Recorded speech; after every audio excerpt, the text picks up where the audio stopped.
Back pain and good nutrition. Back pain affects the majority of people. Up to 80% of all adults will have at least one episode of back pain during their lifetime, and half of those people will never find out the cause of their pain. The most common cause of back pain is a muscular strain or sprain, which is the culprit in around 85% of the cases.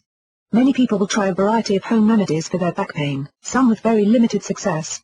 Others may go to the doctor. However, they will find that the doctors think that 80 to 90% of all episodes of back pain will clear up on their own, usually in 6 to 12 weeks' time. Source: Lockhart 2006.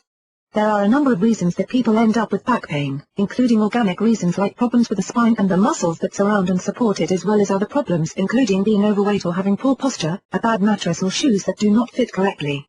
Each area of the back can have pain that is changed by different reasons and mechanics. For instance, upper back pain can be caused by stress or strain. In older women, upper back pain can be related to osteoporosis. Upper back and shoulder pain can be noted in women with large breasts, especially if they do not have properly fitting bras to support the weight, leaving the muscles in these areas to compensate. Lower back pain may be caused by arthritis, kidney infection and disease, premenstrual syndrome, and from sitting too many hours in a poorly designed or poorly fitting chair. Lower back pain is often caused by weight and by a sedentary lifestyle, and is best affected by lifestyle change, including weight loss, a new mattress and better posture. Yoga is also beneficial, with many chronic back pain sufferers reporting significant improvement after only 6 months of twice-weekly practice. Source: Prevention 2010. You do not always have to deal with back pain, and it does not automatically start because you have reached a certain age. There are many athletes and active seniors who never have any back pain at all. They accomplish this by reaching and maintaining a healthy weight and by making sure that they keep the back area strong and supple with exercise and stretching, including but not limited to yoga and other sports. They also make sure that they are getting good nutrition so that the body has the building blocks that it needs to be strong and resilient no matter what age it is or what it is going through. The role of all nutrients in the body is important. They all work together to provide the energy that the body needs to move around and to stay active. There are 3 macronutrients: fat, carbohydrates and proteins, which should be included in a healthy and well-balanced diet. All foods, no matter what they are, can be classified as one of these 3. There are good choices and bad choices in all 3 categories. Despite diets and diet gurus that would have you believe otherwise, there are no bad food groups, nor are there any of the macronutrients that we should wholly eliminate from our diet.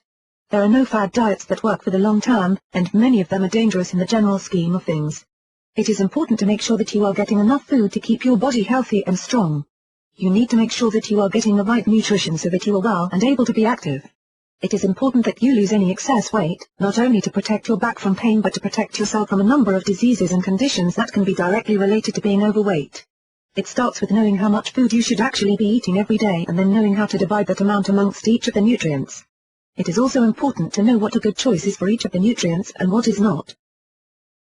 Calories, weight stabilization and weight loss. Sir Isaac Newton's first law of thermodynamics states that all energy in the universe is conserved. The theory applies to weight loss theory in a very simple way. If you take in the same number of calories that you burn each day, your weight will stay the same. If you eat more calories than you burn, you will gain weight. If you eat less, you will lose weight. It sounds simple enough, however, it is not always the case. If you eat a diet that consists of 1200 calories of mini marshmallows, you might lose weight initially, but eventually you will not lose weight at all. In fact, you may gain weight. First, you will get bored with the mini marshmallow diet and you will eventually eat something else. Your body will have slowed its metabolism down dramatically, holding on to every single calorie that it takes in instead of burning it for fuel. You will feel tired, grumpy and miserable. You might feel like you are starving because in essence you will be. The problem with very low-calorie diets and with a very limited variety diet is the same: you do not get enough fuel of the right kinds for your body to work with. Your body burns fat and carbohydrates for fuel. Protein is used by the body for a number of vital functions and is digested much slower. Every food that you eat affects the metabolism differently, regardless of how many calories it is. Some foods are broken down faster while others are broken down very slowly. It is simple to remember this: the faster that a food goes from food to your bloodstream, the more weight you will gain from eating it. Healthy calories which come from healthy foods help the body to function at its top condition. Lowering the calorie intake too far will result in a stalled, or even worse, a stopped metabolism, which equals weight gain. To keep from taking in either too many or too few calories, you need a basic idea of how many calories you should be eating. To do so, you can estimate your basic resting metabolic rate, add in your activity level for the day, and you will have an idea of the calories that you need to maintain your current weight. To lose 1 pound per week, a safe and achievable goal, you decrease your daily intake by 500 calories. The resting metabolic rate formula, multiply your desired weight in pounds by 8 and then add 200. The activity level formula, multiply the minutes spent doing easy exercise, like walking, gentle yoga and stretching, by 4 or multiply the minutes spent doing cardiovascular or resistance exercise by 8. Add the two numbers together to get your daily calorie count. Source, Voisin MD and Oz, Maryland, 2006. Protein and protein supplements. Protein is one of the most important of the macronutrients and comes from plant and animal sources.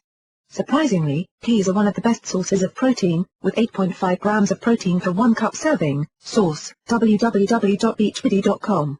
Good sources of protein include lean poultry, fish and soy products. Protein supplements like the liquid supplement shot, ProfectR, are also good to add to the diet. These are small, 2.9 fluid ounces, but have more protein than others, 25 grams. These are great to use as a between-meal snack or with meals to stabilize the blood sugar.